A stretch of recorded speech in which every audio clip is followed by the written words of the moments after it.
I think ever so often it's to our advantage to consider those things that bring us away from God, that pull us away from God, so that in a sense we can know our enemy and be able to more easily defeat it.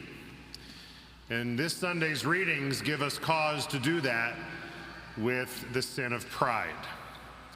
Pride, which our tradition often refers to as the root of all evil, or the chief of all sins, the sin which underlies every other sin, and of course, the sin which is the original sin itself. Ultimately, and at its most basic definition, pride is the thought that we are on equal footing with God, that we, the creatures, are somehow equal to the Creator, or at least desire to be equal to the Creator. If you think about it, through salvation history, this is what causes all the issues. Starting with the very first to fall, the devil himself, who of course was created as an angel, but because of his pride, felt that it was better to reign in hell than to serve in heaven. And so falling and bringing a third of all the angels with him in a rebellion against God. And then of course, as we know well from the story, our first parents, Adam and Eve. The sin underlying what they did in the fall was pride, as they were tricked into thinking if you eat of that fruit, you will be like God. You will become like him who created you, and you will be the master of your own life. I think that's the greatest temptation that pride gives us. It gives us the illusion that we could ever be fully autonomous, fully our own masters, in charge of our own destiny, completely in control of our own lives, instead of course, giving that over to the one who created us and who seeks to guide us. So first and foremost, we have to understand that pride cuts us off from the most important relationship that we have, from the relationship with God himself. It cuts us off from his grace because we turn inward, putting ourselves first before anything else. And so in our refusal, because of our desire to be our own lords, our refusal to trust his providence, to give our lives over to him, to serve him, and it also has a way of locking us away from his mercy and his help. Because in our pride we think, even if we're trying to be close to God, I should be strong enough, I should be able to do this. I can avoid sin, I can do what I have to do.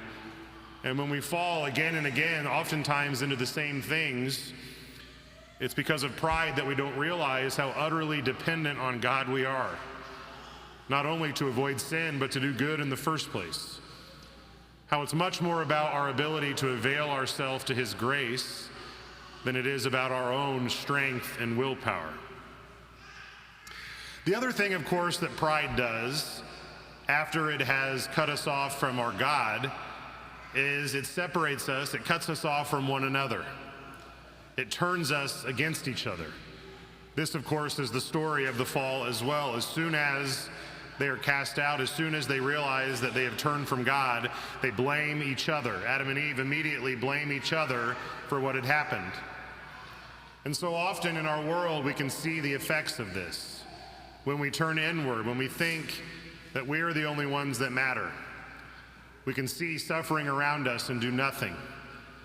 We can, as I'm sure we've all fallen into the trap of judging one another, of thinking how much better I am, how much better off I am. I'm not like that person. I don't do those things. Pride enables us to forget that just like our dependence on God's mercy and forgiveness, we can also extend that to each other. We can refuse to seek forgiveness, or perhaps refuse to accept someone else's apology when they have wronged us. Because again, in pride we think someone did wrong to me, and there is nothing more important than that. How could I ever forgive someone for what they've done?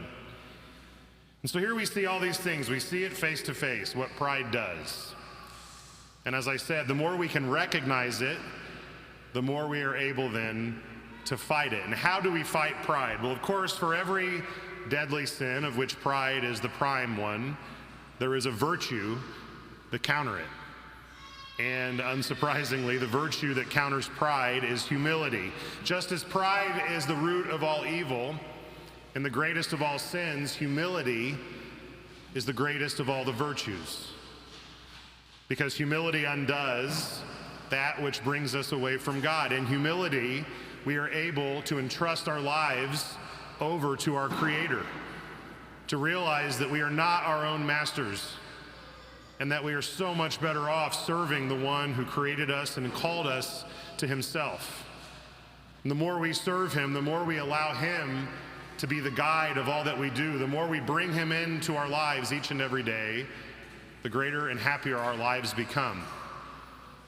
Humility also reminds us how utterly dependent upon him we are, such that even when we do good, even when we avoid sin, even when we are greatly blessed, we remember to thank him for the grace that enabled us to do that, and to seek that grace and that help more and more. And of course, just as humility heals our relationship with God, it enables us to live with one another as a community, as a family. It is in humility that we go to our brothers and sisters to seek forgiveness when we have wronged them, just as we go to God to seek his forgiveness. And it is in humility that we forgive those who have wronged us.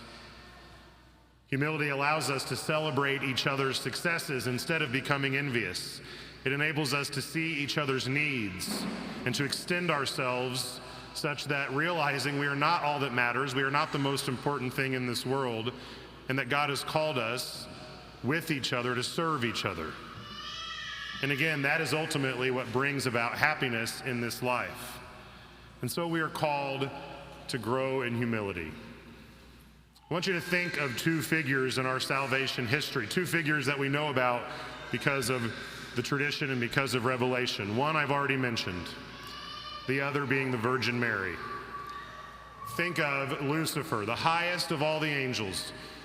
No being has ever been created higher than Lucifer. He was meant to be the choir master. He was meant to be the light bearer, the torch bearer, who would lead us all in the choirs to praise God eternally in heaven.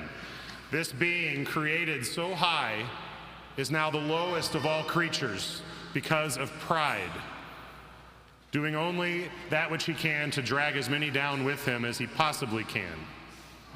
See what pride does to those who embrace it fully. Now think of Mary, someone who was born into such a lowly state, a conquered part of the world, an unimportant part of the Roman Empire, a poor girl that the world would have taken hardly any notice of. And yet, because of her humility, because of her ability to accept God's grace, to say, "Behold, I am the handmaid of the Lord," she is exalted above all creatures, becoming queen of heaven and earth. And almost every time she's depicted in a statue or an artwork, her foot is crushing the head of a serpent. Because humility always conquers pride. It is always more powerful, just as light always conquers darkness. And that's the great irony. Pride is when we want to be like God, and we try to do that ourselves. But how do we become like God? In humility. That's what gets us the one thing that we desire, to be with him, to be united to him. Not when we try to do it on our own, but when we accept that we can do it with his help, and that we live this life well, serving him and constantly growing in that virtue. And so on this Sunday, on this week, let us be reminded to ask for that gift. Just like any other grace, humility is a gift, and we grow in it by availing ourselves to God giving it to us, to growing in it, and to being constantly reminded that the more we fight pride, the more we grow in humility, the happier and more free we become, the more like God we become.